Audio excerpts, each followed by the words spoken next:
నా పేరు బుక్యా కుమార్, తెలంగాణ బీఈడీ అభ్యర్థి రాష్ట్ర అధ్యక్షుడు. ఈరోజు ఒక న్యూస్ రావడం జరిగింది. ఇన్ సర్వీస్ వాళ్ళకి సపరేట్ టెట్ పెడుతున్నాం, తర్వాత నిరుద్యోగులకు విద్యార్థులకు బీఈడీ అభ్యర్థులకు సపరేట్ టెట్ పెడుతున్నారు. మరి విద్యాశాఖను మేము బలోపేతం చేస్తా, నేనే విద్యాశాఖ మంత్రిగా కొనసాగుతున్నా అని చెప్తున్న రేవంత్ రెడ్డి గారు, మరి సుప్రీంకోర్టు ఏం చెప్పింది, టెట్ అనేది కంపల్సరీగా ప్రతి ఒక్కళ్ళు క్వాలిఫై కావాలని చెప్పింది. మరి అలాంటి టెట్టుని మీరు ఇన్ సర్వీస్ వాళ్ళకి ఒక రకంగా, విద్యార్థులకు ఒక రకంగా పెట్టడంలో మీ మతలబేంది? మరి మీరు ఉపాధ్యాయ సంఘాల దగ్గర డబ్బులు తీసుకున్నారా?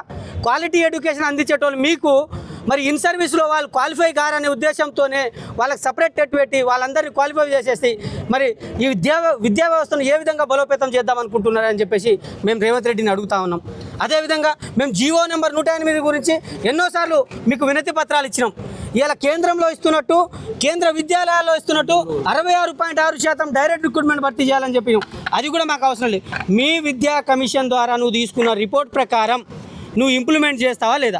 మీ విద్యా కమిషన్లో నువ్వు ఏం చెప్పినావు? 1వ తరగతి నుండి ఇంటర్మీడియట్ దాకా బీఈడ్ అర్హత కావాలి అని చెప్పేసి మీ విద్యా కమిషన్ దగ్గర ఆకునూరు మురళి గారి దగ్గర తీసుకున్నావు కదా, దానికి వెంటనే చట్టబద్ధత చేయాలని చెప్పేసి మేము డిమాండ్ చేస్తూ ఉన్నాం. లేకపోతే మీ పార్టీ ఆఫీసులను, మీ సెక్రటరీలను ముట్టడిస్తామని కూడా హెచ్చరిస్తూ ఉన్నాం. అదేవిధంగా డిఎస్సికి సంబంధించి 25,000తో మెగా డిఎస్సి ఇస్తామని చెప్పేసి అలా మీరు మేనిఫెస్టోలో పెట్టిరు. మరి మీ 25,000తో మెగా డిఎస్సి ఏదని చెప్పేసి మేము ప్రశ్నిస్తూ ఉన్నాం. ఇప్పటికిప్పుడు 2 సార్లు ప్రమోషన్ ఇచ్చిర్రు. మీ జీవో ప్రకారం చూసుకున్నా కూడా 2 సార్లు ప్రమోషన్ ఇచ్చిరు. మరి 1/3 వంతు భర్తీ చేయాల్సిన మా ఖాళీలను కూడా ఎందుకు భర్తీ చేస్తలేరని చెప్పేసి మేము ఈ రాష్ట్ర ప్రభుత్వానికి డిమాండ్ చేస్తూ ఉన్నాం.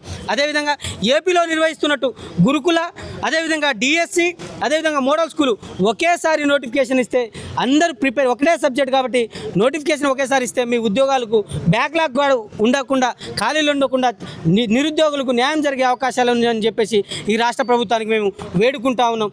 అదేవిధంగా మీరు ఒకటే చెప్తా ఉన్నాం, మీరు చెప్పిన విధంగా మీ విద్యా కమిషన్ని వెంటనే ఇంప్లిమెంట్ చేయాలి.